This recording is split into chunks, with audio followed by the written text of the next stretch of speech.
कि आप सभी को बधाई, नववर्ष की और शौर्य दिवस की भी बधाई आप सबको। जैसे कि मुझे लगता है राजपाल जी ने काफ़ी सारी वो वीडियो दिखा के टच कर दिया उसको, और कुछ सभी साथियों ने थोड़ा थोड़ा बता ही दिया उनके बारे में। मैं थोड़ा सा ऐसे अलग बताना चाह रहा था। जैसे अगर हम अपने इतिहास में जाते हैं तो हमारा इतिहास जो मात्र सत्तात्मक इतिहास था, जिसमें कि महिलाओं का मतलब महिला आगे चलती थी और पुरुष उनको फॉलो करते थे। तो इस तरह का मतलब वो था। और जैसे ही हमारे इसमें लोग आए देश में बाहर से, अलग अलग जगह से, उन्होंने आके यहाँ पर कुछ मतलब फेरबदल किया और उन्होंने सारा कुछ अपने हाथ में ले लिया, क्योंकि उनके साथ में महिलाएं नहीं आई थी।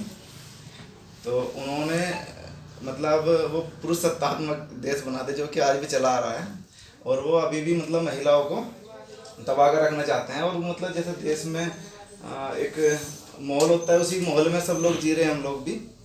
तो अभी भी हमने क्या कर रखा है कि महिलाओं को उसी स्तर पे हमने बैठा रखा है। और हम क्या करते हैं, अपने घर में ही हम चलते हैं। अगर महिला हमारी जो महिलाएं हैं घरों की, अगर वे अपनी एडवाइस देते हैं, भले ही वो गलत हो, लेकिन हम उनकी सुनने से पहले ही उनको हम रोक देते हैं कि अरे नहीं, तेरे को नहीं पता। क्यों नहीं पता? क्योंकि वो बाहर निकल ही नहीं रहे, उनको वो अनुभव हो ही नहीं रहा अपने जीवन का। अगर वो बाहर निकल, उनको बाहर लेके चलते तो उनको उस जीवन का अनुभव होता, तो वो भी अपना जो एक्सपीरियंस है वो शेयर करती है। लेकिन अभी हम ऐसा कर ही नहीं रहे। उनको हमने घर के अंदर ही, चार दीवारी के अंदर पैक कर रखा कि आपका काम बस इतना है कि खाना बनाओ और घर की साफ साफ सफाई करो और हमारे कपड़े वपड़े धो के हमारे ऑफिस के लिए व्यवस्था करो जाने की। तो उनको हमने भी इसी दायरे में रख रखा है। तो जैसे ही उनको जिम्मेवारी हम प्रोवाइड कराएंगे तो वो बाहर निकलेंगे, बाहर अपना अनुभव लेके आएंगी।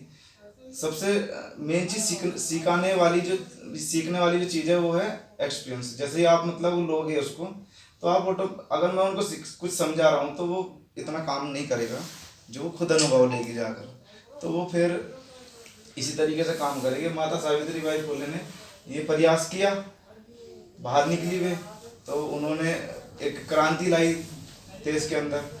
लेकिन वो ऐसा हुआ कि जैसे हमारे जो भी महापुरुष हैं, जैसे ही वो हमारे बीच से चले गए, वो फिर ठंडे बस्ते में उनका जो सारा पूरा क्रांति जो उन्होंने करी, वो धीरे धीरे फिर ठंडे बस्ते में होती चली जाती है। जैसे कि अभी जो माहौल था ये, अभी तक हम सब एक्टिव थे मार्च 2019 तक, वो 20 तक सॉरी।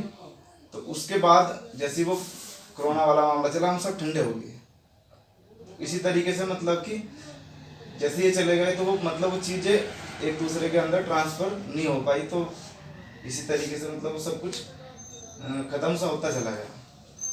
तो हमें दोबारा से ऐसे ही मतलब एक प्रयास करना पड़ेगा कि जितना ज़्यादा से ज़्यादा मतलब महिलाओं की भागीदारी किसी भी कार्यक्रम में आना एक बहुत छोटी सी चीज़ है। कोई भी लेके आ जाएगा अपनी महिलाओं को कार्यक्रम में, वो कोई घना बड़ा इशू नहीं है। जब तक वे समाज में जाके अपने लेवल पे ही काम नहीं करेंगी, तब तक ये क्रांति आने वाली नहीं है। दुश्मन को पता है कि इनकी महिलाओं को कंट्रोल में करके रखो। अगर उन्होंने महिलाओं को कंट्रोल में कर रखा तो हमें बढ़ने ही नहीं देंगे। और महिला जैसे इनके चंगुल से निकलेंगे तो ऑटोमेटिक ही आपको काम होता हुआ भी दिखाई देगा और देश प्रगति की तरफ बढ़ता हुआ दिखाई देगा। इसी के साथ जय भीम, जय विनाशी। धन्यवाद मानवेंद्र जी, बहुत महत्वपूर्ण विषय आपने छेड़ा कि हमारा जो प्राचीन हमारी सभ्यता कहें या हमारा धर्म कहिए, वो कहें महिला प्रधान था, महिला सत्तात्मक था, और हमारी परंपरा ही नहीं रही कई महिलाओं को दबा रखने की। ये आपने कहा कि बाहर से आए हुए विदेशी आर्य किसी भी सभ्यता के लोग, उन्होंने उनकी परंपरा रही है, लेकिन हमारी नहीं है। और बुद्धिज्म को आप देखते हैं कि बुद्धिज्म मैक्सिमम जो महिलाओं को बराबर का अधिकार दिया गया है, वहाँ समतापूर्वक समाज की स्थापना।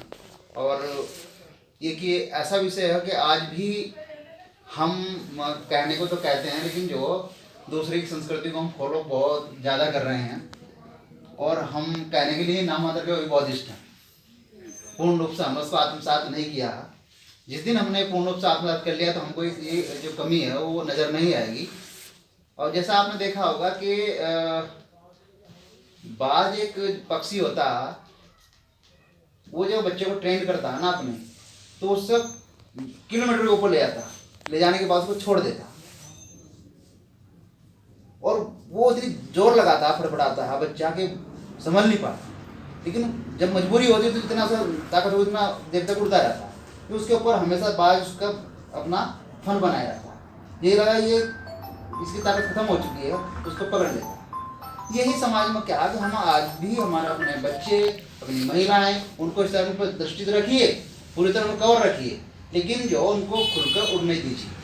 ये सोच हमें थोड़ा सा भी डेवलप करनी है, और जिसमें महिलाएं हमारे बराबर खड़ी हो सकें। और मैं इसी कड़ी में हमारे ज़िले के और मान्य हमारे नरेंद्र सिंह गौतम जी से निवेदन करूंगा कि सर वो आए अपना जो विचार माता सावित्रीबाई फुले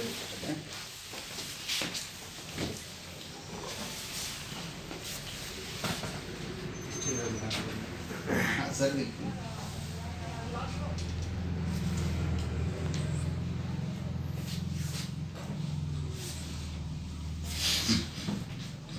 मुन्ना जी, बहुत दिनों बाद आप लोगों से रूबरू हो रहा हूँ सर, और इसी के साथ आपको भीमा कोरेगांव शौर्य दिवसी 9 वर्ष की और माता सावित्रीबाई फुले की जयंती की बहुत बहुत बधाई।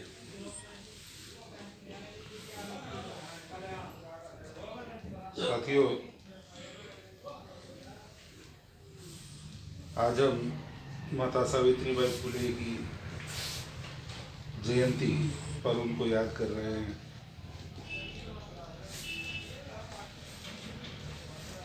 मेरे से पहले जो वक्ता रहे, जैसे मानवेंद्र जी ने बताया था कि सभी पहलू टच हो गए हैं, और मैं उम्मीद करता हूँ जो रह गए हैं अभी, मेरे ख्याल से सुदेश जी और बीबीसी जी का नंबर नहीं आया होगा, हाँ, वो इनको कवर कर लेंगे, क्योंकि आप लोगों को पता ही है, सभी लोगों को, कि पिछले 1.5-2 महीने की व्यस्तता इस कदर हावी रही कि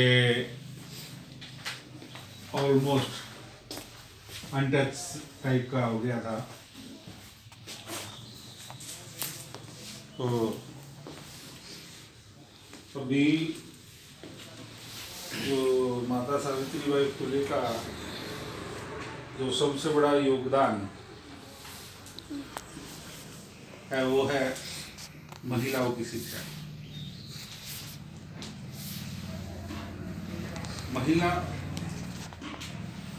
माता सावित्रीबाई फुले ने जो स्कूल चलाया, वो स्कूल बहुजनों के लिए मात्र नहीं था, बहुजन छात्राओं के, उसमें जो छात्राएं पढ़ने आती थी वो सभी के लिए खुला था, और बहुतायत उसमें जो ब्राह्मण पद की जो छात्राएं हैं उनका बहुतायत था, और जो शूद्र अति शूद्र की जो कन्याएं थी वो तो मेरे ख्याल से लिमिटेड 2-3 थी। अगर हम माता सावित्रीबाई फुले को याद करते हैं तो फातिमा शेख जी को अगर हम याद नहीं करते तो ये काम अधूरा रह जाता है,